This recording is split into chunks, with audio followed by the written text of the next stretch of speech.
The year is 1857. Imagine a city in India, a city that once pulsed with life, but which, by the end of that fateful year, would become a silent testament to unimaginable brutality. Imagine a single trench, a gaping wound in the earth, filled not with the bodies of fallen soldiers from one side, but with the butchered remains of thousands of innocent men, women, and children. This wasn't a battlefield skirmish. This was a deliberate act of annihilation, a chilling chapter in the story of the British Raj, a chapter often spoken of in hushed tones, if at all. We're talking about Bonner's mass grave in Lucknow, a name that should echo through history, a name that represents a dark stain on the narrative of British civilization in India. The Great Indian Mutiny, or the First War of Indian Independence as it's known to many, was a seismic event. It wasn't a spontaneous uprising. It was the boiling point of decades, centuries even, of simmering resentment. For over 100 years, the British East India Company, a private corporation, had been steadily eroding Indian sovereignty, its power built on a foundation of military might, economic exploitation, and a profound disregard for Indian customs and religious beliefs. They levied taxes that crippled farmers, they annexed kingdoms with flimsy pretexts, and they introduced policies that deeply offended Hindu and Muslim sensibilities. The infamous greased cartridges, rumored to be smeared with animal fat that violated religious laws, were merely the spark that ignited a conflagration long in the making. But this documentary isn't just about the spark. It's about the inferno that followed and how the response of the British military, under the command of figures like Sir Colin Campbell, devolved into something far beyond the scope of warfare. It became a systematic purging. Lucknow, a city of immense cultural and strategic importance, became a focal point of the rebellion. The besieged British Residency, a symbol of their presence, held out for months against determined Indian fighters. When reinforcements finally arrived, the tide was expected to turn. And it did. But the arrival of British troops, particularly those led by General Sir James Outram and later under the overall command of Campbell, was not a gesture of reconciliation or even just of strategic victory. It was a declaration of retribution. The narrative the British constructed for themselves was one of restoring order, of quelling a barbaric revolt. But the reality on the ground, documented in letters, diaries, and even some official dispatches, paints a far grimmer picture. When the British forces, including the famous Highlanders, finally broke through to relieve the Residency, their actions were not solely focused on freeing their trapped countrymen. They embarked on a brutal campaign of suppression in and around Lucknow. And this is where the name Bonner comes in. Major General George Bonner, a key figure in the suppression of the revolt in Lucknow, became infamous for his ruthless tactics. While specific details of the exact asterisk origin of the Bonner's mass grave moniker are debated among historians, its association with his command and the atrocities committed in that period is undeniable. It's a name that became shorthand for the scale of the slaughter. How did they do it? It wasn't just about battlefield combat. The British employed a scorched earth policy. Villages were razed, crops were burned, and civilians were targeted with a ferocity that shocked even some of their own soldiers. The orders were clear: make an example, and the examples were horrifying. We have accounts, for instance, of Indian civilians suspected of aiding the rebels or simply caught in the wrong place at the wrong time being rounded up. And what happened next?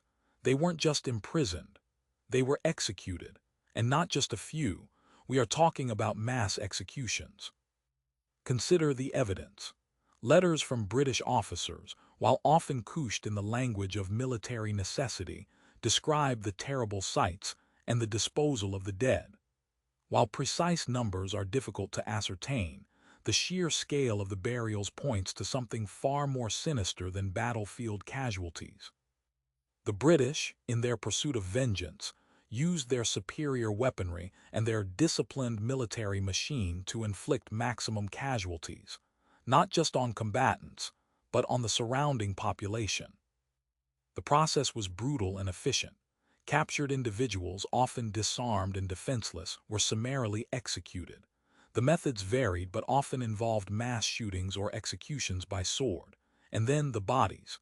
They couldn't afford to bury each individual with the respect afforded to military protocol, so they were gathered, thousands upon thousands of them, and they were dumped into a pre-dug trench, a trench that became known, chillingly, as Bonner's mass grave. This wasn't a spontaneous act born of battlefield desperation. This was a deliberate tactic to instill terror, to break the will of any potential future resistance. The British were demonstrating their absolute power, their ability to erase lives with impunity. They justified it as necessary suppression, but the eyewitness accounts and the sheer scale of the carnage tell a different story. They tell a story of brutal revenge, of disproportionate force, and of a chilling disregard for human life. Think about the logistics of it. Imagine the scene. Men, exhausted and hardened by months of siege, now tasked with the grim work of gathering the dead. And not just any dead. The dead of an entire population caught in the crossfire of a brutal pacification campaign. The stench, the despair, the sheer horror of it all. And this wasn't an isolated incident. Similar events, though perhaps not as starkly named, occurred across northern India as the British systematically crushed the rebellion. The British narrative, the one that dominates much of Western historical understanding, portrayed the mutiny as a savage uprising and their response as a necessary restoration of order. They conveniently omitted the details that would have challenged this self-serving portrayal. They didn't dwell on the deliberate targeting of civilians, the burning of villages, or the mass graves that became silent witnesses to their victory. The irony is profound. The British claimed to bring civilization to India, yet, in their brutal suppression of the 1857 mutiny, they revealed a capacity for savagery that would shock any civilized observer. They were the conquerors, wielding the power of empire, and they used that power to inflict unimaginable suffering.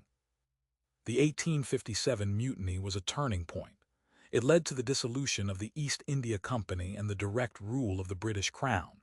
It ushered in the British Raj in its full imperial glory. But it also left scars, deep, unhealed scars on the Indian psyche. And Bonner's mass grave, though its precise location might be debated by some, represents a potent symbol of that trauma.